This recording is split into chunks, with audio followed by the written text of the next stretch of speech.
मुरादाबाद से एआईएमआईएम का विस्फोट हमला, वक्फ संपत्तियां, फेल पोर्टल और सिस्टम का दबाव, सब पर खोला मोर्चा। मुरादाबाद से आज की बड़ी खबर, जहां एआईएमआईएम ने जिला प्रशासन को सीधा कटघरे में खड़ा कर दिया है। वक्फ संपत्तियों के डिजिटलाइजेशन को लेकर पार्टी ने इतना बड़ा हमला बोला कि पूरे प्रशासनिक राज्य में हलचल मच गई है। उम्मीद पोर्टल या उम्मीद का अंत, एआईएमआईएम का प्रणालियों पर बड़ा तंज। नए वक्फ कानून के तहत पुरानी वक्फ संपत्तियों को 5 दिसंबर 2025 तक उम्मीद पोर्टल पर अपलोड करना अनिवार्य किया गया है, लेकिन एआईएमआईएम का आरोप है कि पोर्टल शुरू ही 2 महीने देर से हुआ और शुरू होते ही ठप पड़ गया। लॉगिन भी नहीं हो रहा है, टेक्निकल एरर लगातार और अपलोडिंग का काम पूरी तरह से बाधित। वकील रशीद एडवोकेट का सीधा आरोप, कानून कहता है 6 महीने का वक्त दो, लेकिन सरकार सिर्फ 2 महीने में पूरा काम चाहती है। आखिर ये कैसे संभव है? ये पोर्टल नहीं, मुसलमानों की संपत्तियों को खाली करने का जाल है। वकील रशीद एडवोकेट ने बड़ा दावा किया कि इस पोर्टल को इस तरह डिजाइन किया गया है कि लोग आवेदन ही ना कर सकें, और डिजिटलाइजेशन नहीं होगा तो कल को सरकार यही कहेगी कि रिकॉर्ड पूरा नहीं और संपत्तियां हथियाने की कोशिश करेगी, जिस पर एआईएमआईएम ने डेडलाइन बढ़ाकर 8 फरवरी 2026 करने की मांग दायर की है। वहीं दरगाह विवाद पर भी बड़ा तूफान। लाजपत नगर स्थित पहलवान साहब की दरगाह को लेकर एआईएमआईएम ने बेहद गंभीर आरोप लगाए हैं। पार्टी का कहना है कि कुछ शरारती तत्व शहर का माहौल जानबूझकर खराब करना चाहते हैं। धार्मिक स्थलों को विवाद का मुद्दा बनाकर शांति व्यवस्था को चुनौती दी जा रही है। वहीं बीएलओ अधिकारी सर्वेश सिंह की मौत पर एआईएमआईएम ने सिस्टम को जिम्मेदार ठहराया और सबसे बड़ा हमला बीएलओ अधिकारी सर्वेश सिंह की मौत पर किया गया। वकील रशीद एडवोकेट ने साफ कहा, अधिकारी के ऊपर काम का इतना दबाव था कि सिस्टम ने ही उसे मार डाला। फोन पर दबाव, फाइलों का बोझ, आखिर कब तक कर्मचारी यूं ही मरते रहेंगे? इस पर एआईएमआईएम की मांग, परिवार को 50 लाख रुपए मुआवजा, एक सदस्य को सरकारी नौकरी और बच्चों की पूरी पढ़ाई सरकार के जिम्मे।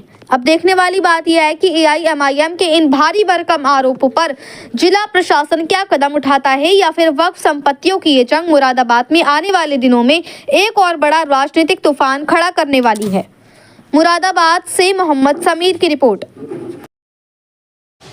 जी, आज किन मुद्दों को लेकर ज्ञापन है? आज जो वक्फ संपत्ति को लेके जो रजिस्ट्रेशन की बात चल रही है और पोर्टल पे उसको डिजिटलाइजेशन की बात चल रही है, तो वो डिजिटलाइजेशन पूरा नहीं हो पा रहा है। उसमें सबसे बड़ा मैटर तो टेक्निकल एरर का है, साइट ही नहीं चलती है। सिस्टम ऐसा बनाया है कि लोग रजिस्ट्रेशन ही ना कर पाए। सिस्टम ऐसा है कि लोग रजिस्ट्रेशन ही ना कर पाए। हमारी मांग है कि उस रजिस्ट्रेशन की डेट 5 दिसंबर की थी, उसको कम से कम 2 महीने बढ़ाया जाए ताकि पूरा डिजिटलाइजेशन का प्रोसेस पूरा हो सके, सारी वक्फ की संपत्तियां दर्ज हो सके। वरना इससे तो यही महसूस होता है कि सरकार चाहती है कि लोग डिजिटलाइजेशन ना करा पाए और सरकार जो है मुसलमानों की संपत्ति को जब्त कर ले, हड़प कर ले। दूसरा जो एक हमारे शहीद हुए हैं बीएलओ साहब सर्वेश सिंह साहब, उन्होंने आत्महत्या करी है। उन पर इतना प्रेशर था अधिकारियों का या जिन भी लोगों का, इस सिस्टम का प्रेशर था। तो इस सिस्टम में जो लोग दोषी हैं उन पर कोई कार्रवाई होगी नहीं होगी। लोग अपनी जानों से जाते चले जाएंगे, लोग अपनी जान देते चले जाएंगे और किसी भी कोई कान पे सरकार की जूं नहीं रेंग रही। तो ये तो सिस्टम का फेलियर है, जिन लोगों की वजह से उनकी आत्महत्या हुई है। आज एक सरकारी अधिकारी वो बीएलओ मरे हैं, सुनने में आ रहा 20 मर गए, 25 मर गए, 30 मर गए पूरे हिंदुस्तान में। तो ये तो सिस्टम जो है वो उन लोगों पे प्रेशराइज कर रहा है, उन पे दबाव बना रहा है।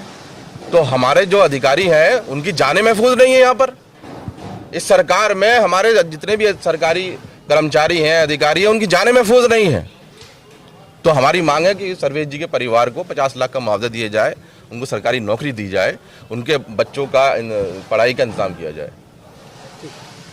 ऑल इंडिया मजलिस इत्तेहादुल मुस्लिमीन ज़िला मुरादाबाद ने 3 मांगों को लेकर ज्ञापन दिया है। उसमें पहली मांग तो ये है कि जो वर्तमान में वक्फ एक्ट संसद से पारित हुआ है, उसके अंतर्गत उम्मीद पोर्टल पर जो पहले से वक्फ में रजिस्टर्ड संपत्तियाँ थी उसको अपलोड करना था, जबकि उम्मीद पोर्टल पर अपलोड करने की कानूनन 6 माह का टाइम होना चाहिए। तो 2 माह के बाद तो ये पोर्टल ही वजूद में आया और डे 1 से इस पोर्टल पर जो है लॉगिन नहीं हो रहा है, टेक्निकल समस्याएं हैं। पिछले 1 हफ्ते से तो ये पोजीशन है कि घंटों घंटों आदमी बैठा रहता है, लॉगिन नहीं कर पाता, ना लॉगिन के लिए रजिस्ट्रेशन हो पा रहा है। तो वो जो संपत्तियां हैं, जो औकाफ हैं, जो जायदादें हैं वक्त की, वो किस तरीके से होंगी जब वो चीज़ ही काम ना कर रही। तो ये टेक्निकल कमी है, कहीं ना कहीं इसमें सरकार का हाथ है। सरकार की मंशा जो है वो इन संपत्तियों को हड़पने की है, जो अल्लाह रब्बुल इज़्ज़त के लिए मुसलमानों ने अपनी मिल्कियत में से दी हैं, जो अल्लाह की मिल्कियत है। तो इसे हड़पने की सरकार की नीयत है, इसलिए ये काम है। तो हमारी पार्टी ने ये मांग की है कि इसकी डेट को कम से कम 2 से 3 महीने बढ़ाया जाए, ताकि ये प्रॉपर्टी जो है पूरी तरीके से डिजिटलाइज हो जाए। दूसरी मांग हमारी ये है कि मुरादाबाद शहर में गंगा जमनी तहजीब है और बड़े अमन और सुकून से यहाँ के लोग रहते हैं। कुछ लोग जो है वो इस शहर की फ़िज़ा को ख़राब करना चाहते हैं। अभी कुछ दिन पहले ही आपने देखा होगा कि हमारे यहाँ पहलवान साहब की एक ज़ारत है, उसको लेकर कुछ संगठनों ने, कुछ लोगों ने, जो अना पसंद लोग हैं और जो चाहते हैं कि यहाँ शहर की फ़िज़ा ख़राब हो, लाजपत नगर की फ़िज़ा ख़राब हो, उसके लिए उन्होंने दिया है। तो हमने मांग की ऐसे लोगों पे जो है सख्त कानूनी कार्रवाई की जाए, ताकि शहर की फ़िज़ा और अमन जो है वो ख़राब ना हो। तीसरी मांग हमारी ये है कि जो SIR के दौरान हमारे बहेड़ी ब्रह्मनान के सर्वेश सिंह BLO थे, वो उन्होंने आत्महत्या कर ली।